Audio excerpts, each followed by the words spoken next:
Bonjour élèves de troisième cycle, bon début de semaine, bon lundi 8 juin, avant-dernière semaine de nos rencontres en ligne. Alors, j'ai un beau plan de match pour toi aujourd'hui puisqu'on va parler de voyage et ça sera ce qui teintera notre thématique cette semaine tout au long de nos rencontres. Alors avant de débuter, j'aimerais te partager des choses, des dessins, des œuvres que vous m'avez envoyées à la maison. Je t'avais lancé comme défi à la fin de la semaine dernière de me faire une œuvre d'art sur une feuille abîmée d'un livre ou d'un livre abîmé et d'arracher une feuille pour pouvoir se servir de cette page-là comme support artistique. Alors, ça a donné des choses vraiment intéressantes. Regardez, ici, j'ai Béatrice qui nous a fait une forme de collage inspiré, oui, de la pandémie. Ensuite, regardez ce que Bianca a fait qui est vraiment, ma foi, très, très réussi. Alors, elle a utilisé, comme je te disais, le support de la feuille pour faire son dessin. Et là, j'ai pas pris le temps de lire, là, mais ça sera encore plus intéressant si ce qui était écrit à l'arrière avait un lien avec ce personnage. Mais vraiment, merci du partage, Bianca. Ensuite, Gabrielle nous a pris je crois être une feuille de dictionnaire ou de synonyme, quelque chose comme ça. Il a fait vraiment une œuvre très colorée sur cette page-là. Alors, toujours intéressant de voir ce que vous m'envoyez et de savoir que vous participez à ces petits défis créatifs-là. Bien au-delà du fait que je sais que vous avez beaucoup de travail à faire de vos enseignants et enseignantes qui vous en envoient à la maison. Qui dit lundi dit aussi la réception de la trousse pédagogique. Alors, je ne sais pas si tu l'effectues durant la semaine, mais moi, j'aimerais te la présenter parce que des choses, je pense, à mon avis, qui sont très intéressantes à effectuer pour continuer les apprentissages. Alors, je te la présente à l'écran. Je vais te présenter la trousse de 6e parce que la 5e, je t'avoue que c'est pareil, c'est du copier-coller.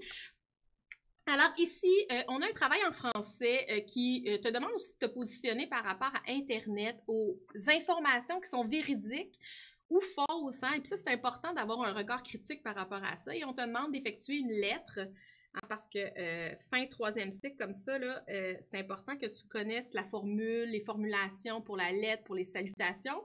Alors, on te demande d'effectuer ça. Alors, on a quelque chose aussi en anglais entourant les océans. Il mélange aussi un petit peu les mathématiques, si je ne me trompe pas.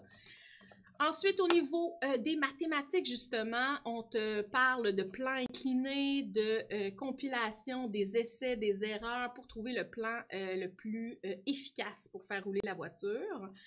Ensuite, si je descends un petit peu plus vers les sciences, on te parle de la différence entre un minéral et une roche. Alors, on te demande de faire des observations, de sortir des caractéristiques, beaucoup de liens en référence. Alors, fort intéressant pour en apprendre davantage. Ici, on te parle de beaux barbeaux, puisqu'on parle d'art figuratif en art plastique. On te demande d'effectuer justement une œuvre d'art inspirée de ceci. Alors, on te donne des exemples, on te demande de travailler les textures, les droites, les courbes. On termine, ou presque, en éthique et culture religieuse avec le christianisme, avec le fameux site C'est pas sorcier, en fait, c'est des vidéos explicatives. Et on te demande justement de retracer des informations. Finalement, histoire, univers social, en fait, là, on te demande en fait, on touche davantage la géographie, on te demande de faire un tic-tac-toe en lien avec ça, j'aime beaucoup ça, avec des coordonnées que tu as trouvées sur Google Maps. Alors, ça te fait découvrir des régions du monde, et c'est en plein dans ce qu'on fait comme thématique cette semaine. Alors voilà, ça ressemble à ces activités-là que tu as à faire cette semaine. Alors, je t'invite à les compléter en plus du travail peut-être qui te sera envoyé, des rencontres que tu feras avec tes enseignants. Et sinon, peut-être que tu es sur les bancs d'école et on te donne accès à ces activités. Alors, je te parlais de voyage, ça me tente de te faire découvrir des classes à travers le monde pour que tu puisses te comparer positivement dans la plupart des cas, de dire qu'est-ce que nous avons que peut-être les autres n'ont pas et vice-versa. Alors, on plonge. D'ailleurs, as-tu ton passeport? Peut-être ton sac à main? Ta valise? Parce que là, on décolle, on part. OK? Alors, je t'amène dans différents pays du monde. J'ai trouvé un site Internet qui nous fait justement ce petit voyage. Alors, je t'amène tout d'abord en Afghanistan, où est-ce qu'on a vraiment une classe juste de filles. Alors, dans ce pays, en fait, dans cette région, on sépare les garçons des filles pour l'enseignement et on travaille à même le sol et avec un très, très fort soleil. Alors, je trouve que ça prend du courage pour apprendre dans ces conditions. Ukraine, ça peut ressembler un petit peu à nous. Je vais te demander de regarder aussi à travers les illustrations, les photos en fait. Et dans plusieurs pays, on remarque l'habit qui est pareil d'une personne à l'autre ou presque pareil là, en fait, et qu'on demande de porter en classe. Pakistan, on travaille dans un parc à l'extérieur avec un titulaire et différents groupes comme ça, et on en voit même d'autres un petit peu à l'arrière. Malaisie, alors ici, on a un imam qui enseigne avec des petites tables comme ça. Est-ce qu'ils sont bien collés pour la photo ou non? Là, mais chose certaine, tu peux regarder l'habit, hein, l'habit conventionnel qu'il porte. Brésil, ça peut ressembler à nous. L'Équateur, on est dans une situation un petit peu particulière où est-ce qu'on est en labo. Ensuite, ici au Maroc, ça peut ressembler un peu à nous, malgré que ça soit en Afrique du Nord. Alors, on a une classe de premier cycle, hein, ce qu'on peut voir. Ça peut ressembler à ici, très coloré. Angleterre, alors ici, on a un collège un petit peu plus grand et avec des habits, encore une fois. Japon, hein, tous ces jeunes avec de première année avec des immenses sacs à dos. Moi, c'est ce qui m'a marqué sur cette photo. Allons en Jordanie, où est-ce que là, on est en présence d'étudiants réfugiés syriens, hein, alors des gens qui fuient le pays pour la plupart. Alors, très nombreux aussi dans une même classe. Burundi, là, quand on parle de nombreux, on a l'exemple parfait, hein, où est-ce qu'on a un groupe d'école primaire. Et là, des fois, les années sont rassemblées ensemble. Uruguay, des habits conventionnels. Canada, ben, je t'en fais pas mention, mais tu le connais. États-Unis, un peu la même chose. Russie, tu vois, ça se ressemble quand même. Bande de Gaza, alors des jeunes avec bon, des habits un peu. On retrouve ici, oublie ça, le tableau blanc. Hein? On a le tableau vert conventionnel que moi j'ai connu à mon époque. Chili, Vietnam, voyez le Vietnam, où est-ce qu'on se trouve dans une école primaire, là, région un peu éloignée, avec des écoles, avec des murs en terre battue. C'est un peu la même chose en Côte d'Ivoire, où est-ce qu'on a des jeunes. Et là, regarde bien, là, je veux que tu portes ton attention sur les outils de travail. Hein. On oublie les affichages sur les murs. Les outils de travail, là, ça reste très rudimentaire, probablement des ardoises encore à ce niveau-là. Alors voilà, alors c'était mon petit tour du monde, hein, très rapide des classes. Hein. J'espère que tu as pris conscience hein, de tout ce qu'on a à notre disposition pour bien apprendre et de rendre les choses très interactives et intéressantes hein, pour continuer nos études. Qui dit études, ben ça m'a fait tout de suite cliquer sur un enseignant formidable que tu as sûrement entendu parler qui s'appelle, ben qui se fait appeler le prof nomade. Hein? Alors le prof nomade, c'est un enseignant de 6e année qui traverse le tour du monde pour justement aller à la rencontre des jeunes dans les écoles, entre autres, et voyager, bien entendu. Et je veux te montrer son site internet parce que tu peux aller suivre ces explorations qu'il a fait. Et il a un site internet super bien fait qui s'appelle leprofnomade.com. Et je te le montre en grand écran. Là, quand tu te rends sur son site, tu as même accès là, à toutes ses destinations. Tu as une destination ici, là, et tu peux aller voir là, différents pays qu'il a visités, différentes régions du monde. Tu vois, il y a des appareils photo pour te permettre d'aller voir ça. Et il a même sorti des livres, 2 livres hein, qui te permettent justement d'aller découvrir dans le fond, ses péripéties, les choses vécues en voyage. Et le prof nomade te présente donc des images, hein, les talents rencontres des jeunes. Et voici un petit extrait, je te mets ça en grand écran. Petit extrait de vidéo hein, que tu peux aller voir sur sa chaîne YouTube, sur son site internet, qui te permet justement de toi voyager à travers ses yeux.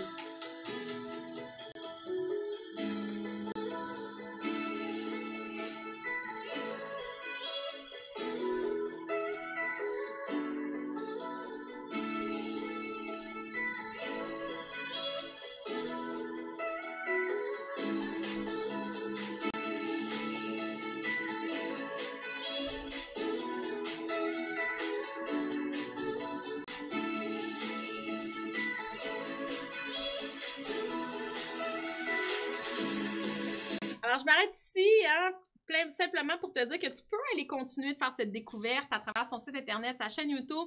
Et là tu peux te rendre dans... Là, c'était plus un vidéo hein, de présentation, mais tu peux aller vraiment découvrir chacune des destinations. Alors, je t'invite à aller, si tu ne sais pas déjà fait, d'aller découvrir le prof nomade qui se promène à travers le monde. Et c'est pas fini, hein, il me parlait, parce que j'ai discuté avec lui, d'une prochaine destination, quand ça sera possible, peut-être le Sénégal, OK? Alors, à suivre sur les réseaux sociaux. Maintenant, on est ici pour le français. Allons voir une règle orthographique cette semaine qui est le son est. Alors, je t'invite à ouvrir ton petit carnet, ton duotang, peu importe ce que tu as à ta disposition. Alors, on est le 8 juin. Tu inscris la date du jour, 2020.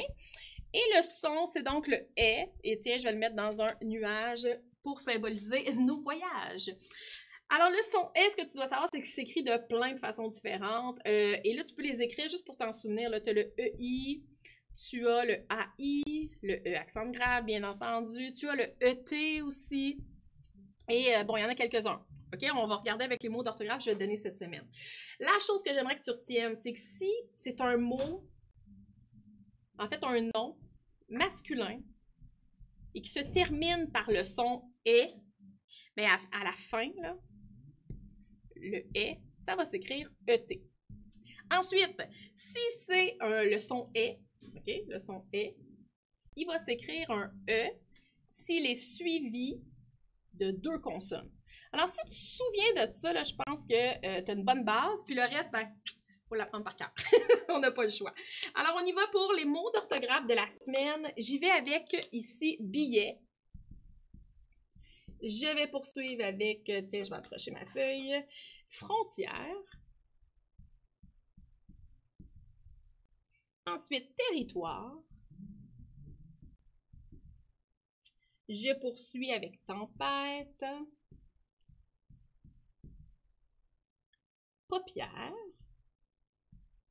Alors, tu te souviens, hein, je t'avais dit 5e et 6e année que je mélangeais, dans le fond, les attentes de cycle.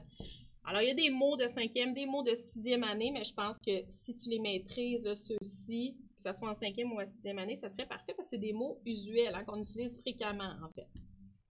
Parfait, blessé. Et je termine avec muet. Alors maintenant, allons voir les différentes graphies et les classes de mots. C'est toujours important de le savoir. Ça nous permet justement de faire bien des accords, les inclure dans nos phrases. Alors, billet, c'est un billet. On a le son est, donc ça correspond à ma règle hein, du ET. C'est donc un nom masculin. Ensuite, on a frontière, on a le E accent grave. On dit une frontière. C'est un nom féminin. On dit un territoire. Et là, regarde, j'ai pas mis d'accent puisque j'ai 2 consonnes. C'est un nom masculin. Tempête, ah, tu vois, je l'avais pas mis celui-là, je pense, le E accent circonflexe. Alors, on dit une tempête. C'est donc un nom féminin. Une paupière. Alors, tu vois, on peut peut-être retenir que R, comme ça, là, ça s'écrit avec un E accent grave. Alors, une paupière, un nom féminin. Délai. Alors, on dit un délai, mais tu vois, ça fait exception à ce que je t'ai dit. Alors, c'est un nom masculin. Horaire, un horaire. Non masculin. Une horaire, une bonne horaire, une belle horaire, un bel horaire. Un bel horaire, oui. Parfait. Alors, on pourrait dire parfait, parfaite. On peut le mettre au féminin, donc c'est un adjectif. Blessé, on peut dire ne pas blesser, c'est mon truc pour savoir que c'est un verbe et ça finit par ER. Et on a le est, t'as vu, hein, à cause qu'il y a 2 consonnes. Muet, on peut dire un muet ou on pourrait le mettre au féminin, donc c'est un adjectif. Alors, ça peut être soit un adjectif ou un nom masculin. Hein, un muet, le muet, mais c'est rare qu'on va dire ça, là, on va davantage parler en termes d'adjectifs. Ça va, alors les mots d'orthographe que je te donne à chaque semaine, n'oublie pas, hein, c'est une question de vraiment emmagasiner le plus de mots bien orthographiés dans ton cerveau, que ça devienne comme un automatisme quand tu écris. Bien entendu, ça reste qu'il y a des doutes, là, mais si tu au moins retiens ce que je t'enseigne là, ben au moins tu pourras les inclure dans tes écritures et pas avoir de fautes et pas avoir à les chercher à chaque fois parce que tu seras certain, certaine de la manière que tu l'écris. Alors, passons à la phrase du jour. J'aime bien voir la phrase du jour avec toi parce que ça permet de mettre en pratique la grammaire de la phrase. Hein? Et je t'invite à faire la même chose de ton côté. Moi, je t'en donne une phrase pour partir la machine. Parce que j'aimerais ça que tu m'en fasses 3-4 autres au moins à la maison pour pratiquer la structure de phrase, entre autres. Alors, on y va. Ma phrase du jour va comme ceci. Alors, c'est depuis des milliers d'années, virgule, l'ensemble des pays du monde sont protégés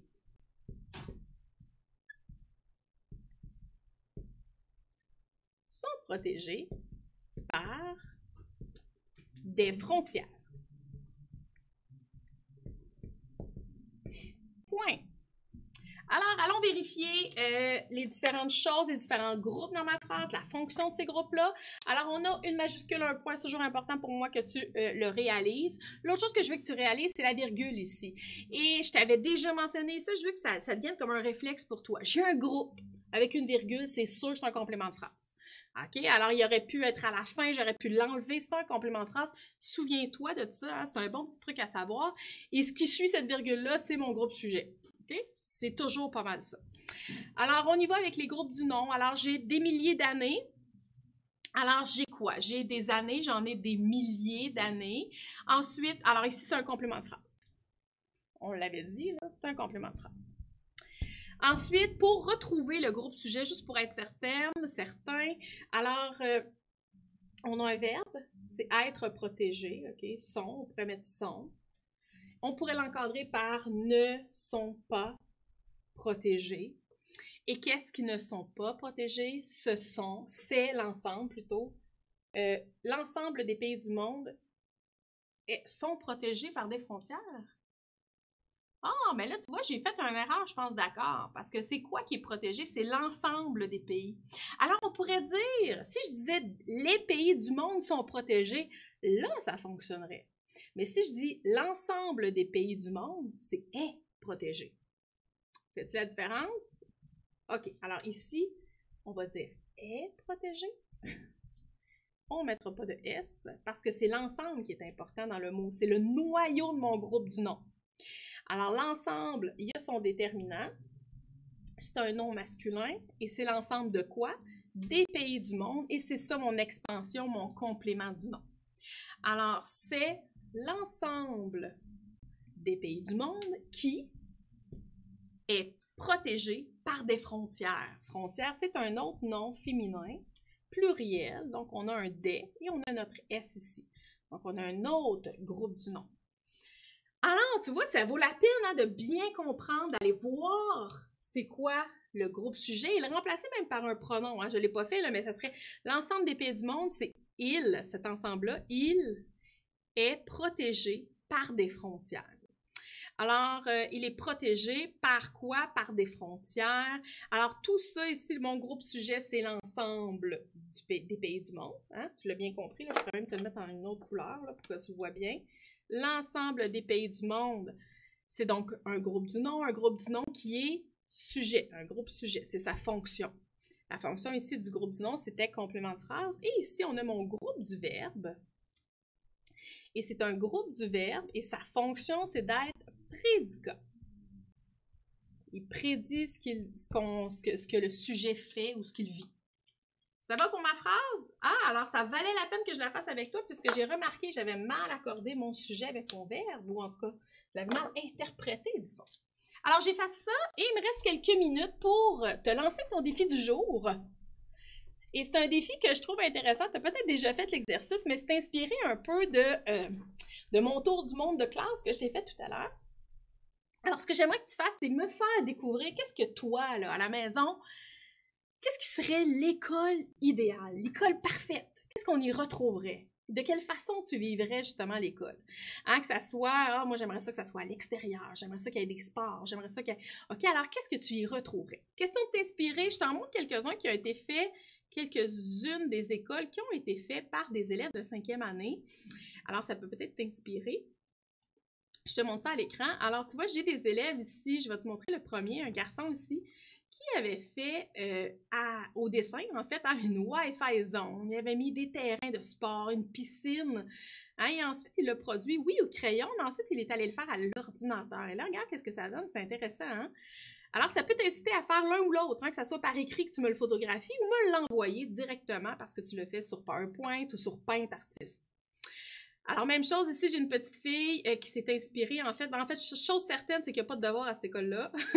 Il y a de l'air à avoir aussi des desserts, parce qu'il y a un gâteau ici, sur le tableau. Ensuite, même chose ici, très coloré. On a une élève qui a fait pas de devoirs sur le tableau, très coloré, avec une salle, une classe de lecture, classe d'écriture, une piscine aussi. Alors, voici ce que ça donne. Formidable. Alors, je t'invite à t'inspirer de ces créations-là pour m'envoyer sur les réseaux sociaux, le réseau social de ton choix, que ce soit Facebook, Instagram, Twitter, et que tu rajoutes le hashtag la classe en ligne pour que je puisse bien retrouver ton dessin. Et tu rajoutes le A commercial succès scolaire. Une fois que c'est fait, ben, je vais pouvoir le partager mercredi avec le plus grand des plaisirs. Maintenant, je te laisse en te disant que demain, mardi à 16h30, j'aurai la chance, comme à l'habitude, de m'entretenir avec un invité spécial et le voici, Patrice Bernier cette semaine, un grand sportif, un joueur de soccer de l'Impact qui a, ma foi, voyagé à travers le monde à cause du sport. Il va nous en parler. Il est aussi entraîneur adjoint pour l'équipe de l'Impact, hein, puisqu'il s'est retiré comme sportif professionnel en 2017. Alors, on va s'entretenir avec lui là, de son parcours, d'où il vient, comment il a accédé justement au sport de haut niveau. Alors, je t'invite à m'envoyer aussi des questions si tu en as à la maison ou sinon d'être présent à 16h30 pour un Facebook Live, hein, où est-ce que tu pourras toi aussi m'envoyer des questions, lui poser des questions et moi, justement, m'adresser à lui pour te faire découvrir son sport et son parcours. Alors, je te souhaite une magnifique journée et on se voit demain. Bye bye!